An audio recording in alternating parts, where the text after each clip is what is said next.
What is the goal of human life?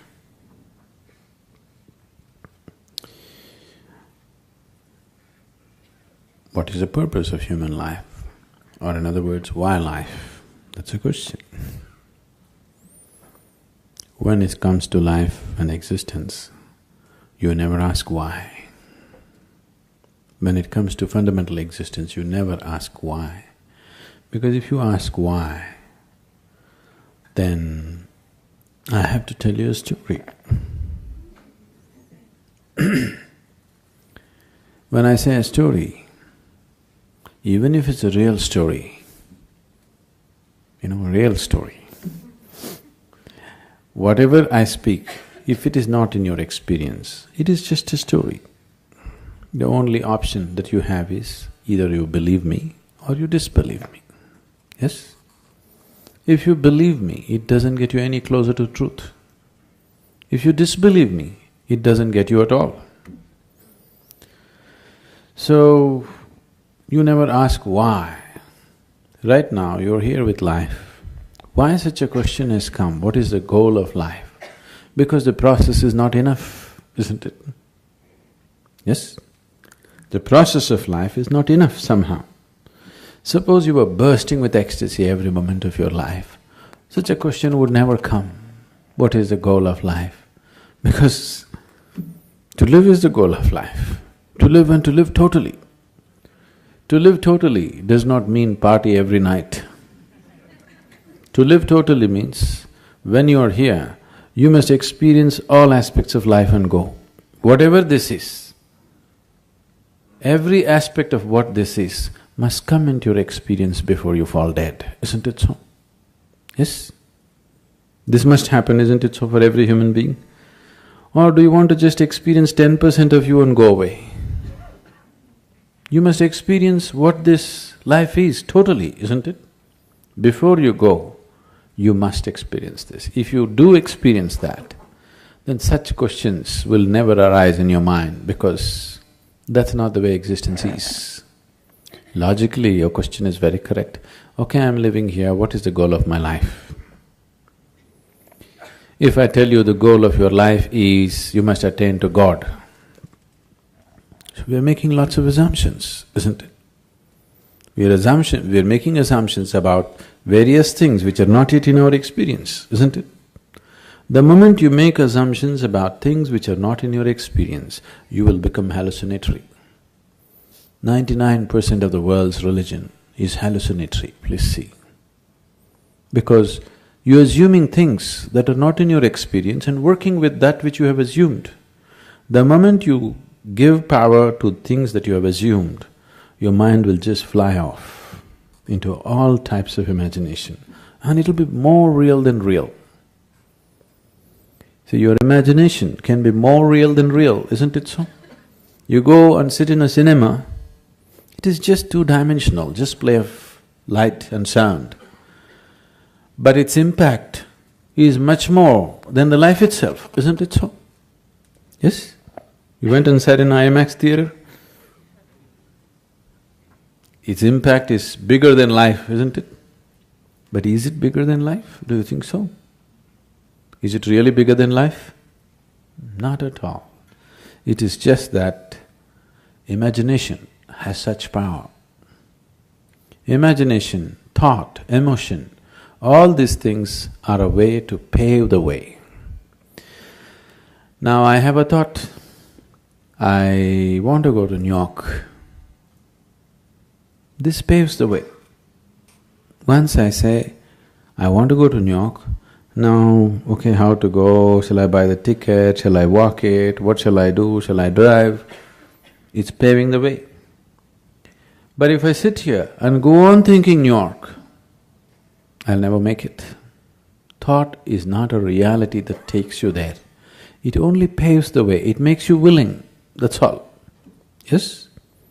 Thought and emotion only makes you willing, it's never the real thing. But once you start giving too much significance to your thought and emotion, it starts seeming like as if it's the real thing. More real than the real. What you're thinking in your head is more real than what's around you, isn't it so? Yes? That's the whole problem with life right now, that your thought and emotion has become a bigger reality than reality itself. Now, this is like, if you go probably in the countryside, there'll be, what do you call them? We call them handpost. What do you call them here? A handpost? What do you call it? Something, a marker? A signpost, okay? So, these are called handposts usually because they used to be made like hands at one time, like this it used to be. Have you seen them? Like this, it says, this way to New York. So, you go and sit on this and you think you're in New York. That's not New York, isn't it? So, thought is only a signpost. It points you in the direction you want to go, but it never takes you there, it cannot take you there. But people who think it is taking them there have become hallucinatory in such a way that even reality cannot get them out. Even if you poke them with a knife, they will not know, they're somewhere else. Their thought and emotion is far more important than that. This is a scourge which has taken humanity such a big way, such a big way. And of all the type of thoughts and emotions that we generate, the religious thought and religious emotion or spiritual thought and spiritual emotion are most dangerous because they're powerful, empowered by the otherworldly. Because of that kind of power, it just rules people. It just rules people so deeply. And we can always see that some other religion that you don't belong to, what stupidity, what nonsense they're doing, but what you're doing is just never visible, isn't it? Yes? Isn't it so? Isn't it happening every day?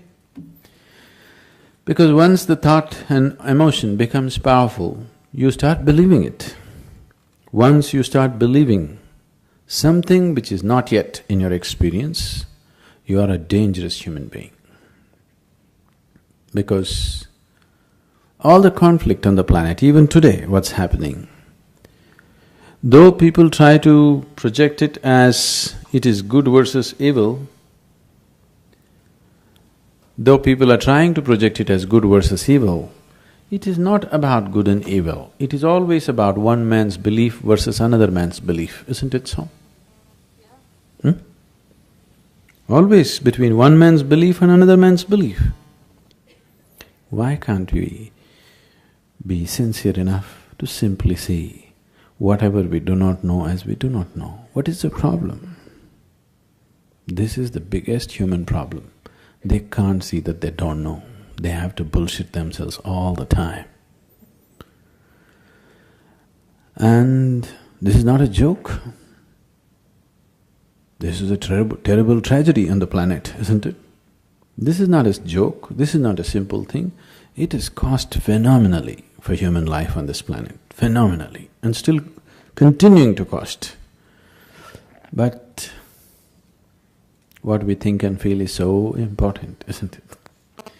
So, what is the goal? What if there is no goal? What will you do? Will you die tomorrow? Suppose there is no goal. What to do? You want to die? Isn't it wonderful? There's nowhere to go. Yes? Isn't it really great? There's nowhere to go, you don't have to work your way to heaven, you can just live here happily. No, we are going to heaven. If you're so sure you're going to heaven, what are you waiting for? If you're so dead sure you're anyway going to heaven, what are you waiting for? I can't understand the logic. Huh? Waiting for the ticket. All you have to do is go and cut your throat in front of the temple. You understand? Whichever is your favorite temple, it'll happen. People 100% believe after I die, I will go to the lap of God. If you are going to the lap of God, you should not delay it. Really. Isn't it so? Such a sacred duty, can you delay it? You must go today, not even tomorrow. No, you want to live long. So why are you postponing such a wonderful opportunity? That's because you're full of bull. You tell yourself things which are not yet a reality for you. I'm not questioning whether these things exist, not exist, but it's not yet a reality for you. If you talk about things which are not yet a reality for you, to put it very bluntly, it just amounts to lying. This lying has cost phenomenally for individual human beings and for the whole humanity in a big way. For more on Sadhguru, visit www.ishafoundation.org.